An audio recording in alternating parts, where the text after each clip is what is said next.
Brahman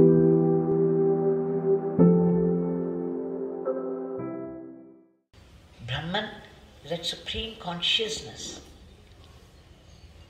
the pure awareness, where there is nothing else to be aware of, so it remains as pure awareness. Once it begins to pulsate inside in a manifested body, it becomes I consciousness. Even I consciousness is relative. It is still universal consciousness, cosmic consciousness, but it's one step lower because now it is conscious of the body and the world. The second comes. So it's aware, this pure consciousness, and this I am is that self in the manifest body. So and so is the ego self. In the Bhakti Marga, I am is he, Mahavishnu, Shiva, called my Guru. An instrument is the ego self. And the Gyana Marga needs devotion, devotion to the ideology, devotion to sadhana. And in Bhakti Marga, unless you learn about God, unless you learn the glory of the Nama, how will you be devoted to it? So, knowledge. It is knowledge-based. Devotion is knowledge-based. In Satsanga, you come to know about it.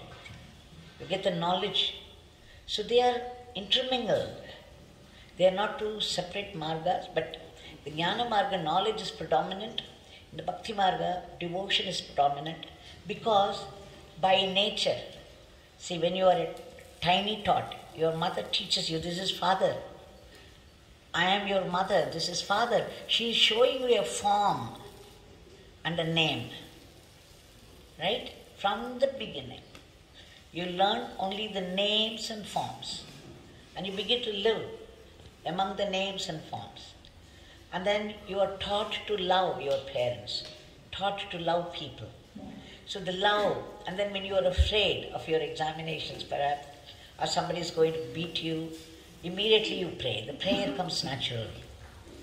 So the love and prayer are very much a part of us, inherent in us, and therefore Bhakti Marga is easier. In fact, in the Bhagavad Gita, Jnaneshwar says, practicing Advaita is like expecting an old man without teeth to eat iron balls. Or trying to measure the Akash, the sky, with your hand. Or trying to count the number of stars there. Or trying to cross an ocean by swimming. Why? Because the minute we have thoughts, the thoughts are about something. Right? That's how we have been trained. So, you have to get rid of the thoughts. And to get rid of the thoughts, you have to be completely detached to the world. But then what do? We sit for hours in dhyana. We practice self-inquiry. But then somebody says something, you're not able to accept immediately. The snake inside, it hisses out. Oh, how dare they say? Because you have a definition and a standard for everything. When somebody doesn't agree with you, immediately you jump to conclusions and then you brand them. Because even the greatest sadhaks do that. They call themselves very devoted. Or they say they've been practicing for so many years. It happened to Totapuri, the Advaitic Guru of Ramakrishna Paramahamsa. 40 years he had practiced Advaitic sadhana. And then he came to teach Advaita to Ramakrishna Paramahamsa, who was very attached to Divine Mother.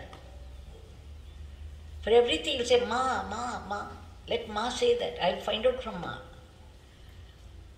So Totapuri saw that. What is this man? It's going to be very difficult to get him into the sadhana. And then he pulled him to a hut somewhere And then he said, close your eyes. And then he said, oh, this is formless. This is pure consciousness, prajna, this and that. He said, yes, yes. And then he would close and say, what do you see? Oh, Divine Mother, her beautiful eyes. Ma Kali. And they say, oh, what do I do with this man? You don't know that's such a great stage to be able to see Divine Mother. Every pore of Ramakrishna Paramahamsa was filled with Divine Mother. And then finally he took a small glass piece and then pressed it here between the two eyebrows and said, now you do it. And then he said, mentally, you take a dagger and then cut her into two. So when he did that, immediately his mind soared into the highest experience of Advaita. And then it was Totapuri's turn to wonder, what is this? I hardly finished this. He's gone into deep samadhi for which I had practiced so many years. Ramakrishna was such a pure soul, he was in such purity. It came to him so easily. So, what I am saying is, Totapuri would not accept Mother Kali. He would keep on saying, no, oh, all these are stupidities, weaknesses of man, because he is so much used to manifest form. So all the time he is calling Divine Mother, Divine Father, this and that. And then Ramakrishna Paramahamsa said, okay, Ma Kali would teach you. And then one day, Totapuri developed stomach pain. The pain was so sharp, he was unable to bear it. So much so, he thought he would go into the Ganges and kill himself. It was the pain that consumed him like fire. He could no more live. So he would start to go into the Ganges. But strangely what happened, the Ganges, as he walked into the depths, it became shallow, and all the time he was only knee deep in water. And suddenly he became aware that this was a Leela. And then Ma Kali appeared before him, said, now, you understand the pain? Where is your awareness?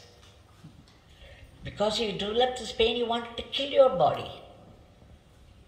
How Advaitic are you? You accept my Leela. I am playing this game as Divine Mother. I am Maya. Know my power. I am the Maya Shakti of the Divine. So, Ramakrishna Paramahamsa says, a snake is a snake, whether it's just lying there still or it's moving. Will you say, it's because it's moving, it's not a snake? Just because it's still, it is snake. When it is moving, it's not snake. So, these are all intricacies. What they say is, when you reach that level, all the questions disappear. You never get answers. The questions themselves disappear. In fact, I used to tell people in my Satsang that when Papa Ramdas initiated Swami Sachidananda into Ramnam, the beginning, people will be very, very enthusiastic and very involved in the Nama. And then he would get doubts, doubt after doubt, and then he would note it down, list it up. And then he would be waiting for Papa Ramdas to appear here and there so that he could confront him and put questions. Papa Ramdas began to avoid him deliberately. And finally, somehow he managed to catch hold of him. And Papa Ramdas said, don't bring questions to me. If you are getting questions, you are not doing your sadhana well. Now you can ask questions.